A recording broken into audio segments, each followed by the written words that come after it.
Hello, and thanks for logging into this webinar today. My name is Jonathan Pettit. I'm the Skills and Careers Manager at Barley.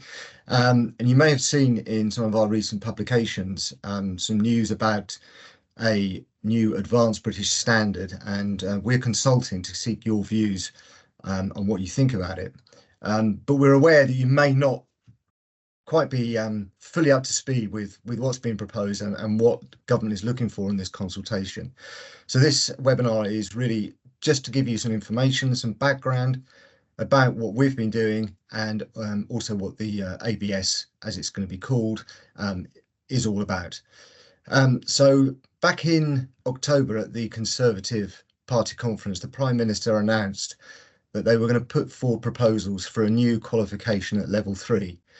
Level 3 is the level at which the current A levels and T levels are set at, and this advanced British standard is intended to replace both of those qualifications.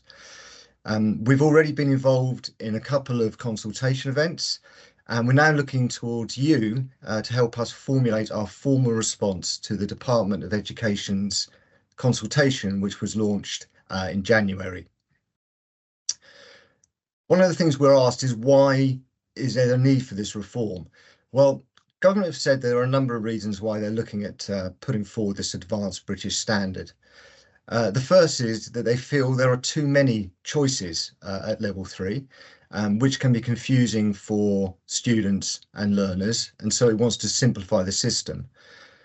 The second is there is a disparity, continues to be a disparity about how vocational and academic qualifications are viewed.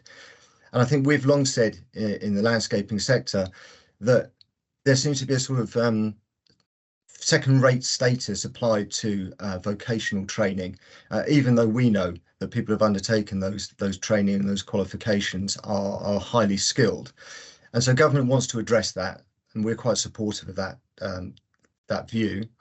The third is that pupils generally in England study fewer subjects than their counterparts in many other countries, and they have less time with their teachers, and the view is that that's not giving them the best start to their working lives, and it's not giving them the best opportunities when they decide to choose which career they take. And then finally, and this is a bit of a contentious issue, is that there remains a problem with attainment of maths and English skills, particularly post-16. So government has put forward a number of proposals to try and deal with these situations. It's going to be a long process. We're talking about a 10-year transition that will lead to the new advanced British standards. And when it is introduced, the ABS will be the qualification that students post-16 take, rather than A levels or T levels. One of the proposals is that they will study a broader range of subjects. At the moment, most students will take 3 A levels.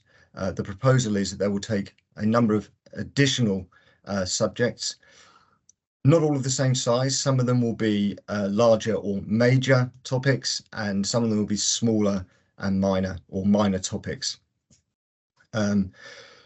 In addition to this, there are going to be 2 routes under the Advanced British Standards. The first will be a standard or general route where students will take 3 major subjects and 2 minor subjects. But also there's going to be an occupational route because some students will have already decided which career path they want to go down. And so government is recognising that they may wish to do something that's more occupationally relevant. So they will do a double major subject that is related to their chosen occupation, a 3rd subject, and then they'll do maths and English at a minor level. Those students will also undertake a work placement.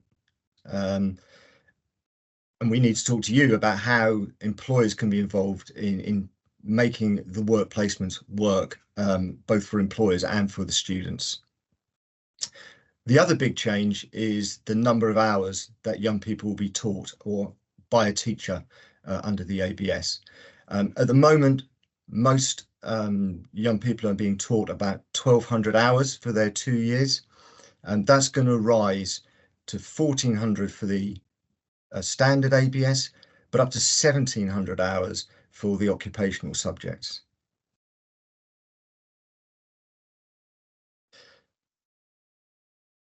In general, the proposals have been well received. As I said, we've been involved in some consultation events, and employers and training providers in those meetings have been very supportive of what is being proposed by government. But we are at a very early stage, and so there's a big potential for us to influence what the final offering is, both for students and, in the case of the occupational standard, for employers.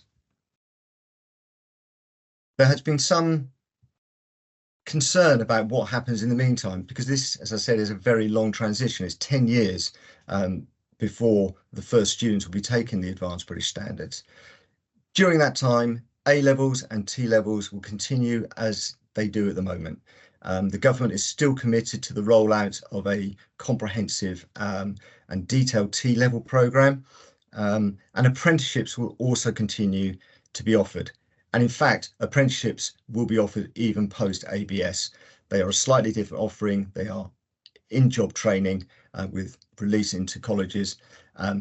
The ABS is going to be a school-based qualification with some work placement potentially. Perhaps the most contentious part of the ABS proposal is the requirement for compulsory maths post 16. For the occupational standards, maths and English will be a minor subject, but for other students, they can choose maths and English at the major level as well. Maths and English has been improving maths and English has been government policy for a number of years now, and there has been significant progress in ensuring or raising the achievement of students in maths and English. But the feeling is by government that actually it's not good enough and is not far enough at the moment. And in fact, government would like more students to actually decide that they want to take maths and English at level 3. Quite what this means for students and employers going forward is difficult to judge at the moment. There are students who may not want or wish to take maths, but if they've not achieved the current required standards, this is the way that the government thinks that they can actually progress achievement and attainment at those levels. There are particular challenges around the occupational route about how we teach maths and English, and there will be proposals coming forward that can embed maths and English into the occupational programmes, which may be a good solution for employers. But it goes without saying, I think that the compulsory maths and English still needs to be really thought through, because it is a problem area.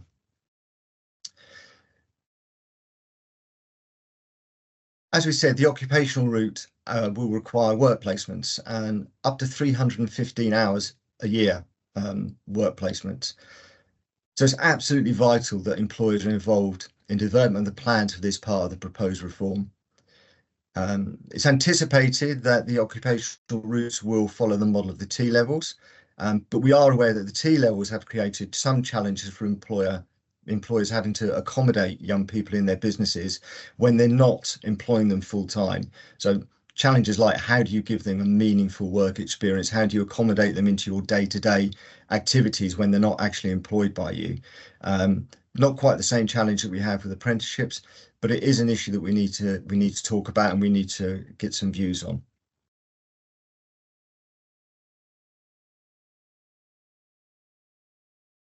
Getting a little bit more into the detail of the proposals, one of the questions that's being asked is, how should students be assessed and graded? And that's important for students, but it's also important for employers, so they can actually understand what a student has achieved and how well they've done in their ABS programme of activity. That is still to be decided. The view at the moment from government is that there should be grades for every subject that the learner takes, so the 3 majors and the 2 minors, but they're also asking whether there should be an overall advanced British standard award. And then there are questions there about what a student needs to have done to achieve that award, or whether just completing the course should qualify them for that award. So again, we need to understand and know from you as to whether that would be beneficial in you when you look at a student to see how well they've achieved. If you go one route, I think you're looking at an idea of how well they've attained that qualification. If you go down the second route of just completing the course, it just, I suppose, shows commitment, but it doesn't necessarily say how well they've done.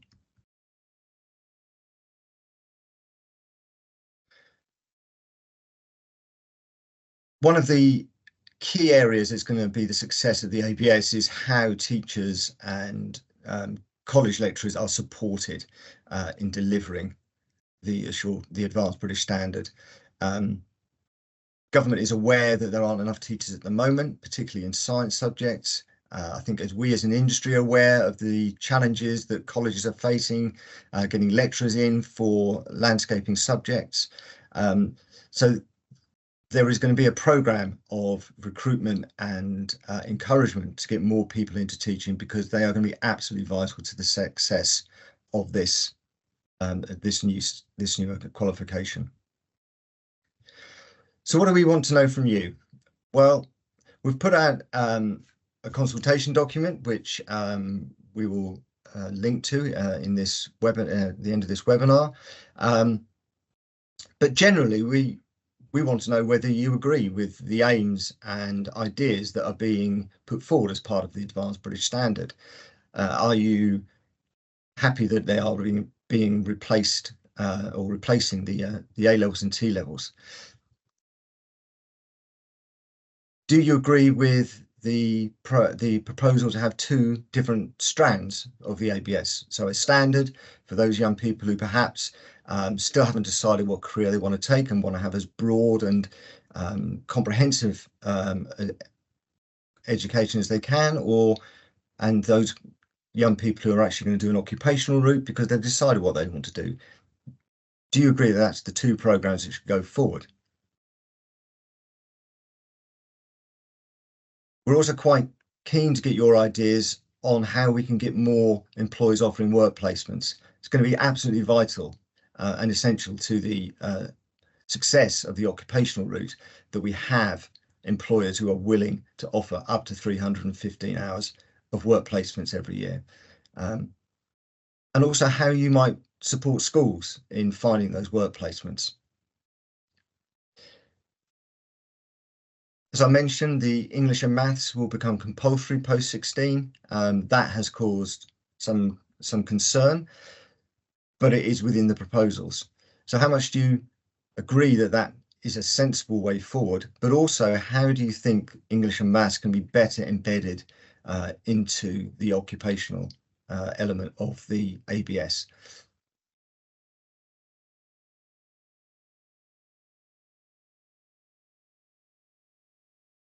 I think the other thing that needs to be thought about is actually, what do we like about the current system? Is there anything that you think works or is beneficial to the current system that we should be asking government to retain?